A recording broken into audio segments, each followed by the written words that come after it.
Hey, good morning, everyone.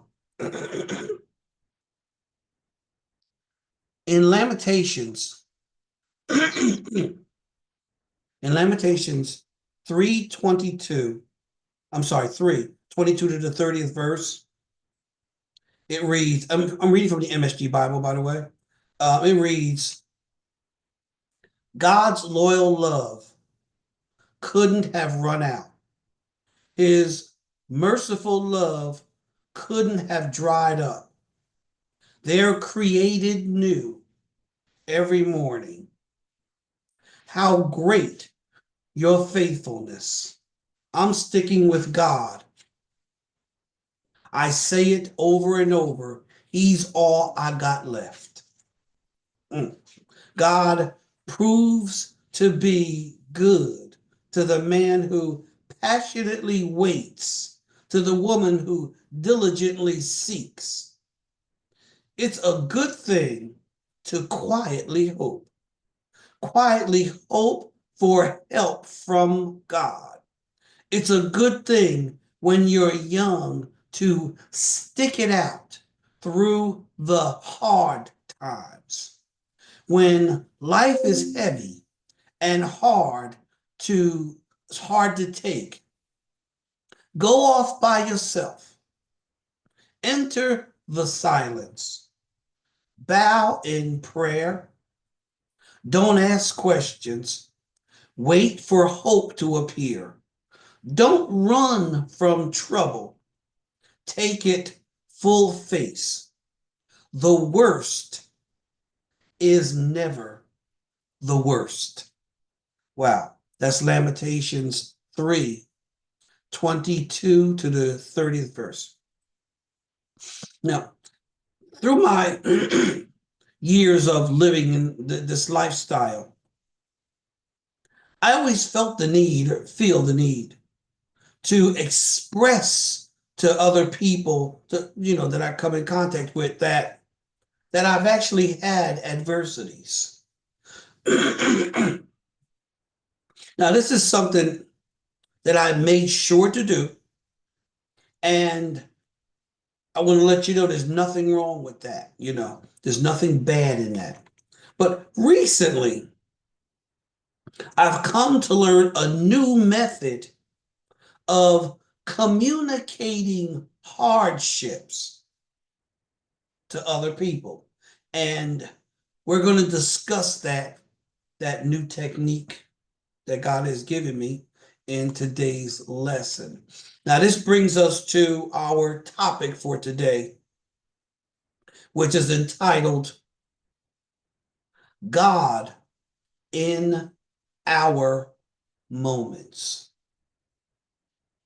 And if you give me some time here, I'll explain that. Our mission statement today is how to communicate to others that even though we suffer hardships, God is with us, experiencing our moments. A little bit of background information. There are only 22 occurrences for the word moment in the King James Bible. Synonyms for the word moment are minute, second, instant. Um, the dictionary description for the word moment, I only wrote down two of them. There were several, but I captured two of them. The first one is an indefinitely short period of time or an instance. The second thing is an aspect of a thing, like being in a circumstance or in a moment. Okay. Now, let me begin my lesson. My allergies are bothering me, so please bear with me. So I'm going to begin by explaining why I share with others when I experience difficult times. Now, for some reason, something in me, it troubles me when people just assume that I never agonize over things. It is always, that always troubled me.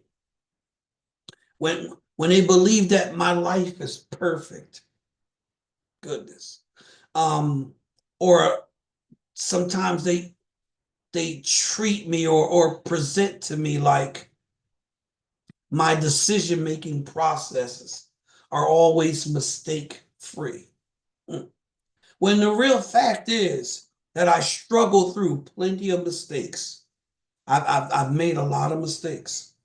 When people see me, though, I think it's kind of hard for them to imagine that I've had these adversities.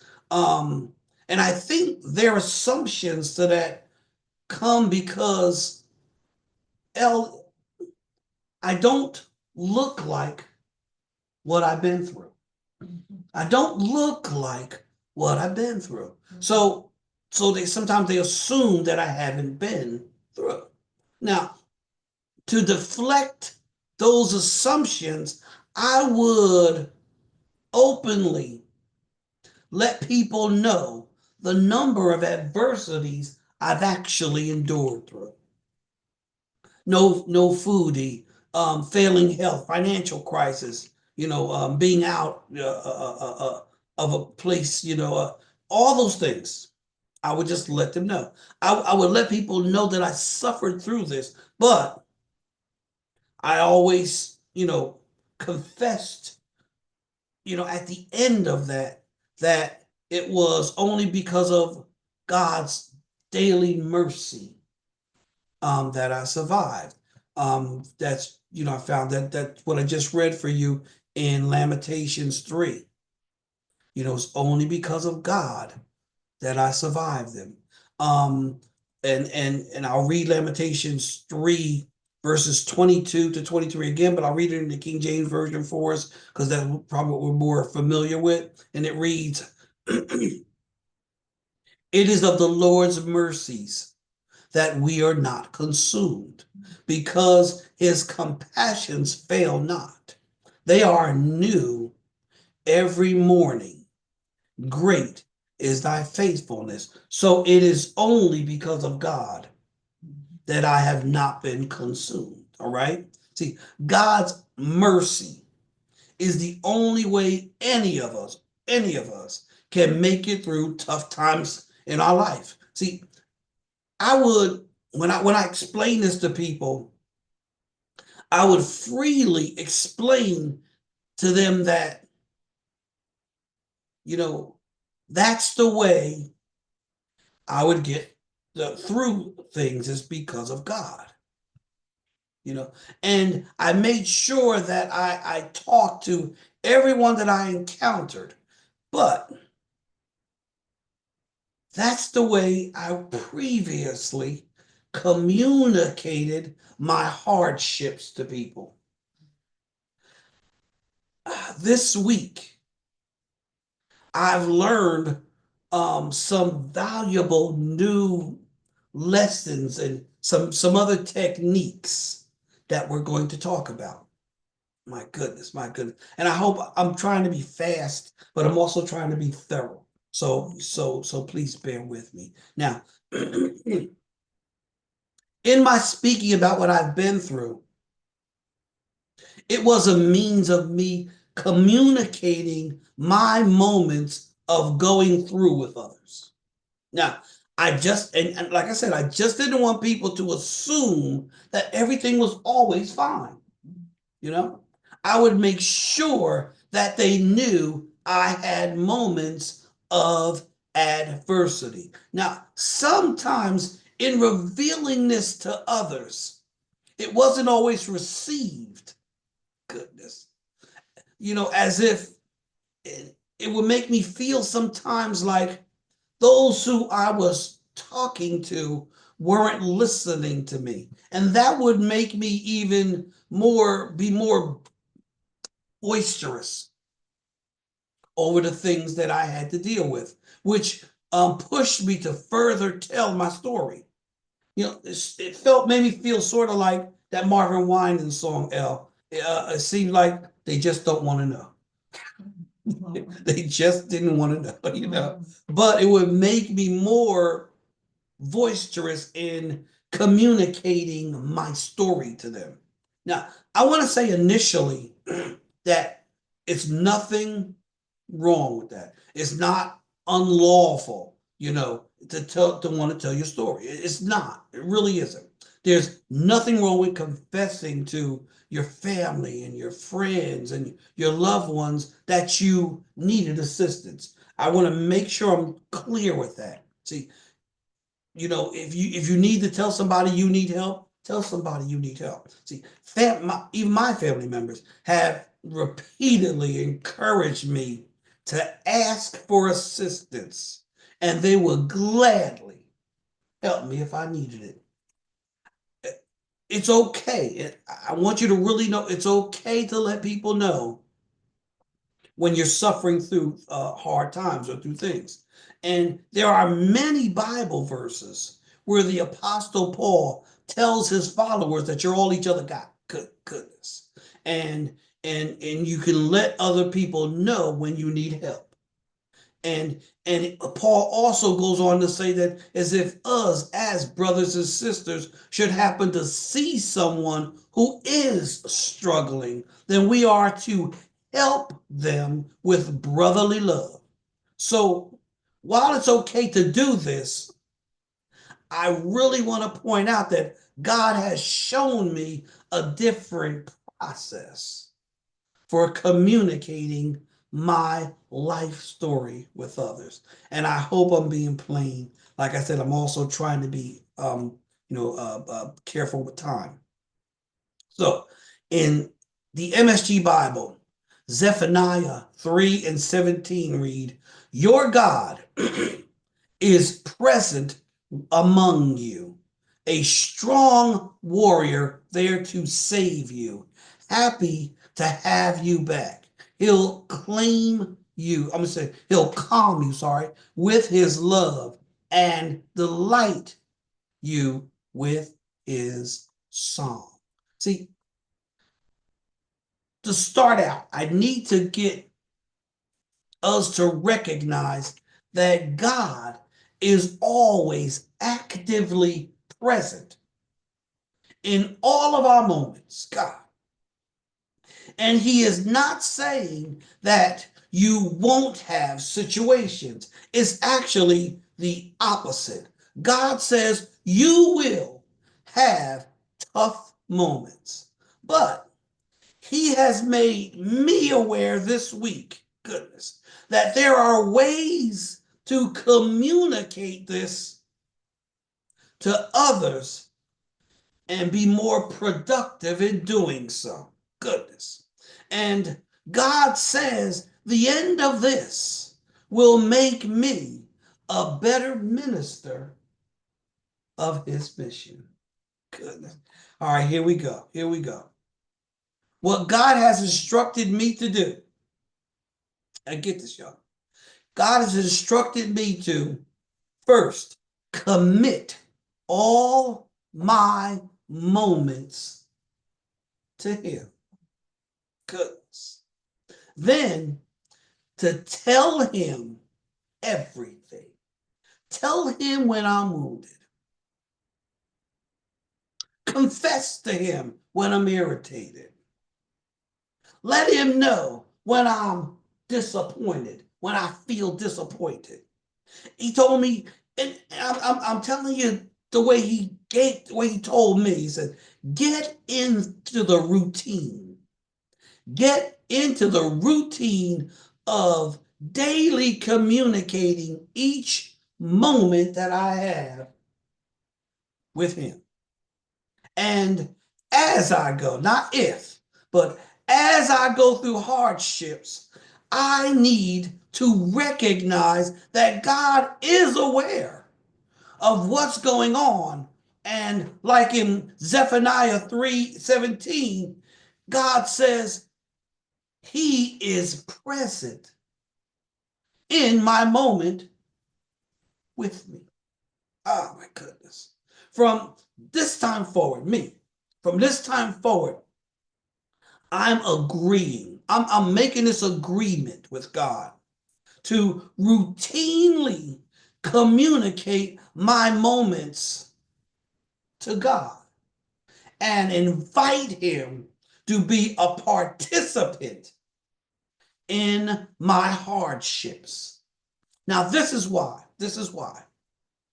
And like I said, I know I'm going quickly. I know I'm going. So those of you who are getting this message, if you need to rewind it, okay, and go through some of the things with me. So this is why. Now, initially, the reason why I was letting people know that I had been through hardship is that appearances can be deceiving. But on the surface, it looks like all is well. But I wanted everyone to know that I'm not perfect, God. But by revealing the multitude of struggling events to others, sometimes, it became misunderstood as me complaining, God, about my life circumstances. And that's just the opposite of what I was actually trying to do. But people misconstrued it as me complaining about this or complaining about that episode or that moment. God explained to me that and this is what God explained. I want to really point this out. God explained to me that my moments are not necessarily all about me. Goodness. Kurt Franklin's song, Just for Me, one of the verses reads, "The world does not revolve around me." That's what it says in that song. See, some situations that we go through in our life, they are to be experienced and then evaluated as learning exercises in life. God. And I'm going to read it just because I know somebody's going to question it. So in the King James Bible, Romans 5:3-4 read, "And not only so, but we glory in tribulation also, knowing that tribulation worketh patience." Good God. Say it. Go ahead. And patience, experience. And experience, hope. Oh my goodness, my goodness, my goodness. See, it works like this, y'all. If I never shed a tear in my life, how could I console those who are weeping through their pain? If I were never without, what could I say to the family that gets evicted and has no place to live? If I never lost a loved one, how could I share in the devastating agony and aloneness that someone might be experiencing? See, for me to properly communicate goodness with others when they are undergoing hard times, first, I must be a participant in them. Good God. I have to suffer through some moments. Oh my goodness. I must experience them. I need to evaluate them and I need to learn from them and give hope as I tell my story to these folk who are going through them. Oh my goodness, my goodness. God explained that to me this week. Goodness. He said, it's not just communicating the tough times, but instead, the experience is see what God has brought me through. Not that I've been through, but you tell the folk, see what God has brought me through. He showed me this week that the reveal isn't we were hungry and didn't have food. He said the actual revelation is when we were hungry. Oh my goodness. God fed us. It's not that we were, the story isn't that we were homeless, but the actual lesson learned is God is a shelter. In the time of storms, God provided for us in ways that we could not see. My health has been an issue all year, but the way to communicate that to others is God is the constant healer, goodness, of my failing body. God has been my strength. It is He who has brought me this far, and by His stripes I am healed. Oh my goodness, my goodness. And I hope you all are getting it. I hope I'm being plain. Am I being plain enough, Al?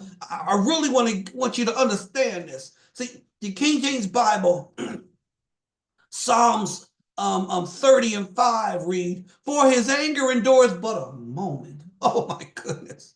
"In his favor is life. Weeping may endure for just a night." Oh my God. "But joy cometh in the morning." See, God said hardships are not going to last forever. Goodness.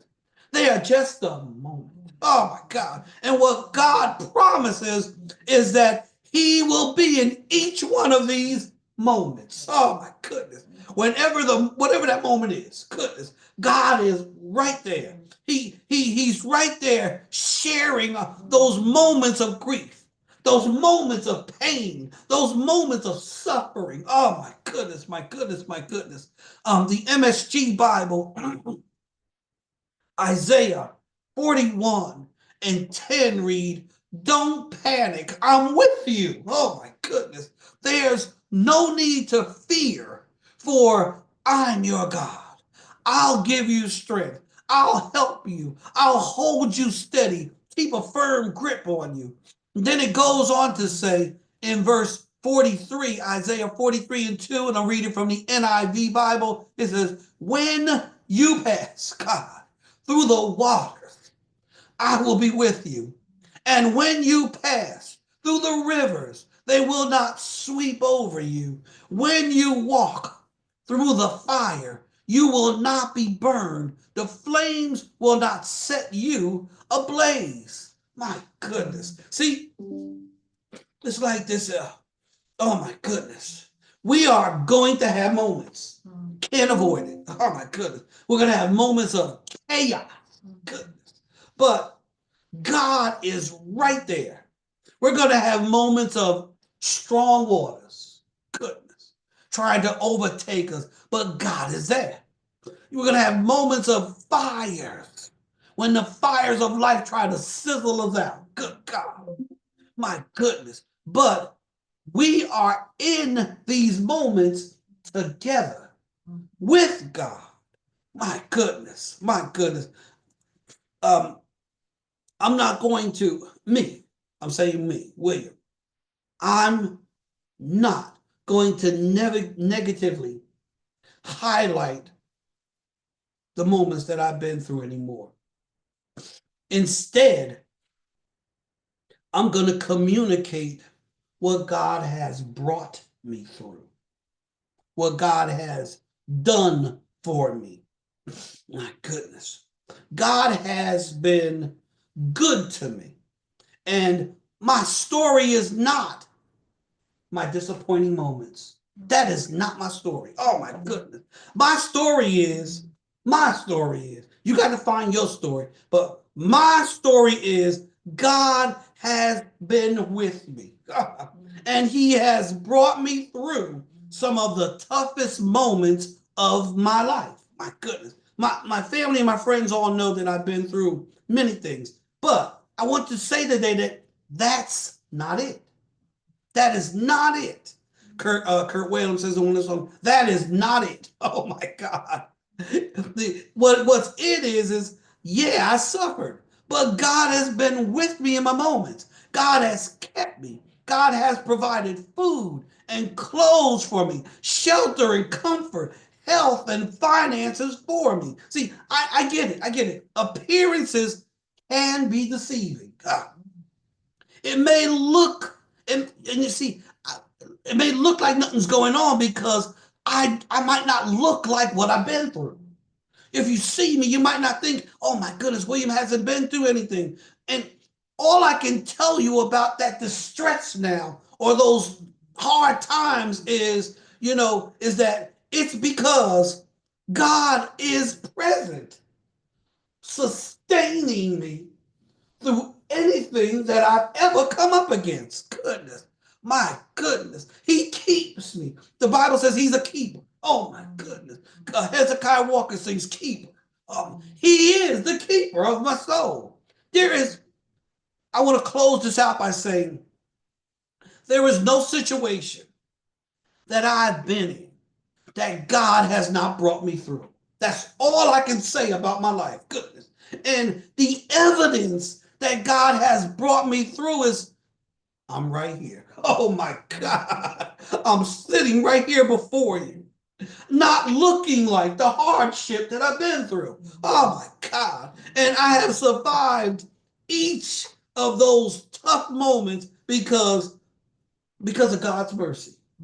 Because of God's mercy, he will not permit me to be consumed. And it is presented, his mercy is presented to me anew every single morning. Oh my God. So I always have a thing at the end of my lessons.